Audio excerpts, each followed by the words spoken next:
The whole album kind of reflects the band's mood. Definitely an album to revisit is Balance, for sure. That album gets written off by the stupid Amsterdam lyric and too many fillers with Doing Time and Strung Out, and then you got the fluffy songs like Can't Stop Loving You and Not Enough, but there's other meat on that bone that is definitely worth checking out. What do you think, Dave? Great observation about the beginning and ending of an era. And for me, it points out that Van Halen was really good at picking opening and closing songs. That's true. For their albums. That's true. Well, our buddy Dan Ninen, the comedian, is on fire for letter number 8, and he says, what on earth was Wolfgang thinking? As I understand it, Wolfgang was invited to play Eruption in the program at the Grammys, but declined. Why? What on earth was he thinking? Then complained that there wasn't enough time devoted to his dad, which I must admit, I agree with 100%, but why didn't Wolfgang agree to play in the program? Playing Eruption as part of the Grammy program could have been an earth-shaking moment in rock and roll that could have made history. Wolfgang playing the Grammys could have been another historical moment. Imagine if Wolfgang had gotten up there and smoked it on Eruption, as we all know he would have. A generation, maybe even 2 generations of people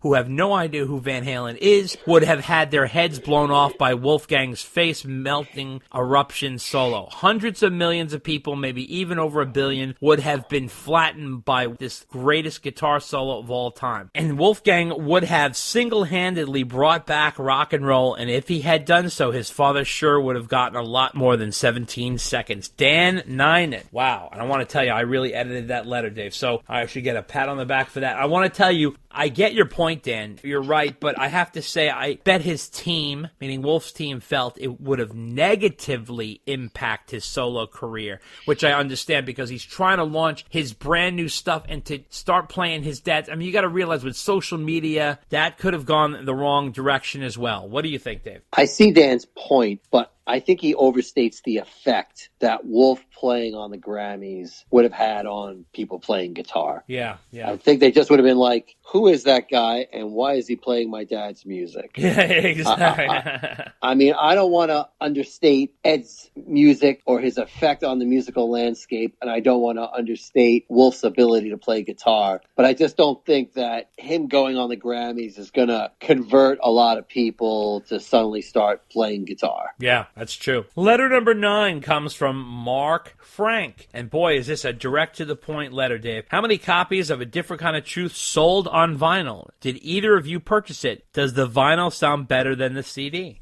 Nice, short and tidy. Well, I have to tell you, Mark, no, I have no idea. I think The Different Kind of Truth went gold or just under gold. I'm not sure where it's at right now. But the vinyl sales are included in that. So if you sell vinyl, if you sell CD, if you sell MP3, all of that sales is all tallied together for the overall sales for sure. Neither Dave or I bought this on vinyl because we're not vinyl guys. In terms of does it sound better on vinyl? I mean, that's like, I've never heard it on vinyl, to be honest with you. What do you think, Dave? I don't know because I'm not a vinyl guy, but I have heard it does sound slightly better. One of the critiques about A Different Kind of Truth is the sound coming from it. It's brick-walled. It's not produced well. I don't hear that, but I don't hear a lot in albums that people critique about. So for me, ignorance is bliss. But from what I've been told, the vinyl album is a little nicer, a little better, a little softer. But that's just secondhand information. So I really don't know for a fact. Sorry. Okay. Letter number 10 comes from Eric Torbick from New Jersey. And he says here, what's up, guys? I think we all know the Kitchen Sink tour wasn't anywhere close to reality, but I know it would have been a dream come true. He goes, this is how he decides it was going to go. He says, first, of course, we start out in the parking lot with a Dave and Dave tailgate for the ages. The show opens with a short set from Mammoth WVH, followed by a short set from Extreme. Next, the main set features an hour from each singer, but with Dave and Sam trading off not every song, but every 12 to 15 minutes or so that gets a nice flow. They both even get their solo spots with Dave doing Ice Cream Man, Sam doing Eagles Fly. The main set ends with Eddie's solo to avoid any who gets to close nonsense. Then the first encore is Ed, Al, and Mike return to the stage, and Mike takes center stage to introduce Gary before the band plays a VH3 tune, Most Likely Without You, followed by Somebody Get Me a Doctor with Mike Mikey on lead. Ed takes center stage to introduce Wolf, and Dave quietly returns, and the band plays a different kind of true song, Most Likely She's the Woman, followed by Sam, Gary, and Mike returning for the finale of Jump, which seems like a fun and easy song to play at the end of the show. Record the podcast in the parking lot to capture the instant reaction. It's a long night, I know, but we all might need a day nap. Mammoth and Extreme could play as a double bill in smaller venues in the same market where they could play more to their fans. What a night it would be. Eric Torbeck. Well, let me tell you, Eric, that is a nice thought. I love the creativity. The problem is, I think the show is way too long. I mean, 2 opening acts, I think that's a lot. I think you'd have to get rid of Extreme. That's a lot, especially considering that the crowd is an older crowd. And I still don't understand the need to include Gary. I gotta be honest with you. I just think it's a nice little button, but it's not worth the whole hassle of the whole thing, for sure.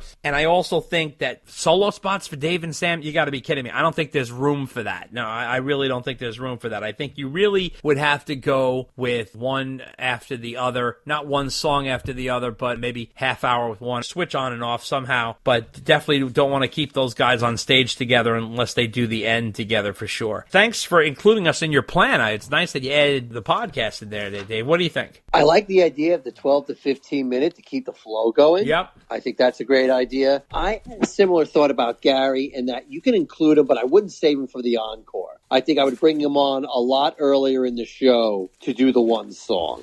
I don't understand this obsession with including Gary. Well, to be honest with you, I love Gary. It's just that it's embarrassing for the guy.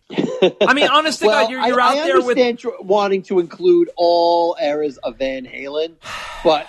I don't think, encoring with Gary. No, that's just crazy. It's just not there for me. I agree with you about cutting out the solo parts for Dave and Sam. The reality is, with their egos, you'd probably have to keep them in. Oh. You'd probably have to keep in all the solos, Dave and Sam and Ed and Al. Well, Ed, of course. You're losing 4 songs because of that. But the reality is, that's probably the only way you could get those guys. Oh, please. Then you know what? Then you're going to have no opening act. I mean, that show's going to be 2.5 hours long. I mean, you can't do that. It's too long. I also think it drags. The only one who should be soloing is Ed doing a full solo, and there should be a shortened solo for Alex. It almost should be like a song intro solo, maybe just before Everybody Wants Some or something like that. Anyway, on to letter number 11, and that comes from Tim Gorman. And Tim says, I have seen Van Halen 25 times, and I have not missed a tour since 1981. That's 40 years. The second coolest thing I saw was Van Halen do during Hide Your Sheep tour in 1982. They played Detroit earlier in the tour, and 4 members played on the drums for the intro for Everybody Wants Some. Eddie and Mike had sidekicks, and David Lee Roth stood on the double bass drum in front, and all 4 played. It sounded so good, and it was a great way to get the crowd going. I sat real close to the stage so I can still see and hear it. And from what I understand, Alex was getting mad that the band started sharing the spotlight, and he put a stop to it except for Eddie. I do realize people have egos, but damn, if you would have seen this, it was incredible. Give the fans what they want. And it was only second to the lights coming down during Ain't Talking About Love to reveal the VH and lights for the 1981 encore. Love the podcast. Thanks for your time, Tim Gorman. Oh, Tim. Well, I just want to say, Dave, that we were right in our guess. Who plays the side thing? What song? We always said Everybody Wants Some. That's what I'm excited about. But Tim, thank you for sharing that. I had no idea that existed. It's nice when fans who go to these shows share these little tidbits with us. I had no idea. I had never seen that. That sounds amazing. Cool. Yeah, no, that sounds really cool. Thank you for sharing that story. That's great. And yeah, we guessed right. Look at that. Absolutely. Letter number 12, Dave, comes from, oh my God, this is a long one. Look at this. Oh, if I could just read this whole fucking thing and get Dave all revved up, all hot and bothered, this guy. So it comes from, look at this. Oh my God. I should call up Ron Pio and wake him up and just start reading this to him. This is from New Zealand. Pete Geyerson from New Zealand, Dave. Give this man some respect. He's all the way in New Zealand listening to 2 schlubs from New York like you and I. My God. Dave pretends that he's from the upper crust of Connecticut over there now. We all know that he's a Malvern boy at heart. Oh, my accent gives it away. Oh, that's for sure. You're like, hello. Letter number 12 comes from, like I said, Peter Geyerson from New Zealand. Okay, Some time ago, you mentioned Jimmy Barnes' name on one of your podcasts as having been in the mix for a possible new lead singer in Van Halen in 1985 after Roth left the scene. I was very surprised to hear his name mentioned because I know that Barnes is virtually unknown in North America. Barnes was the lead singer of Cold Chisel. This is an Aussie pub band. They recorded 5 studio albums from 1978 to 1984, and they broke up.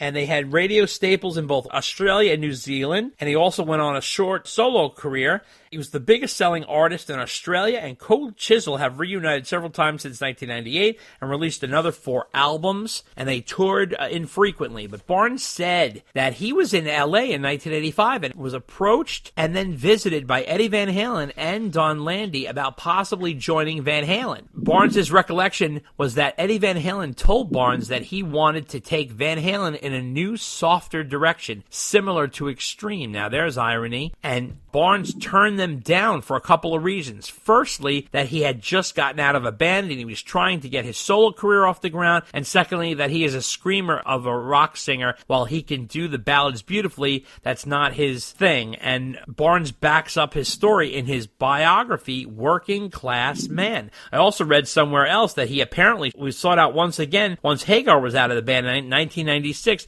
but further details elude me, so I don't know how much truth there is to that. I think Northern American audiences had some difficulty with Barnes' speaking voice on stage because he was born in Scotland and he spent his teenage years growing up in Australia, so his voice was a bit of a hybrid between Scot and Aussie accents. But he says, I love Barnesy to bits. Chisel's 3rd studio album, East, from 1980, from their live album in 2003, Ringside, and my pick of Barnes' solo stuff would be For the Working Class Man and Freight Train Heart from 1985 and 1978, respectively. The live album, Barnstorming, from 1998 was also cool. Cheers, once again, Pete Geyerson. Well, this is really, really interesting. Thank you, Pete, for sharing. I'm going to look up all his stuff and I'm going to start listening to it. Jimmy Barnes, I just remember doing that song with NXS. Do you remember that, Dave? Good Times or something like that? I think it was from that vampire movie. What the fuck was that? The Joel Schumacher vampire movie with Kiefer Sutherland. Was it Lost Boys? Lost Boys, that's it. Lost Boys. Jimmy Barnes paired up with NXS and did a single called, I think it's Good Time or something like that. Good Time or Good Time, something like that. And that song is fantastic. Jimmy Barnes is a fucking hell of a singer. I don't know if he would work for Van Halen, though. But do you know much about Jimmy Barnes, Dave? No, I don't. And thank you very much for that history of them. Like, I only know the name. And so when he says he's virtually unknown in North America,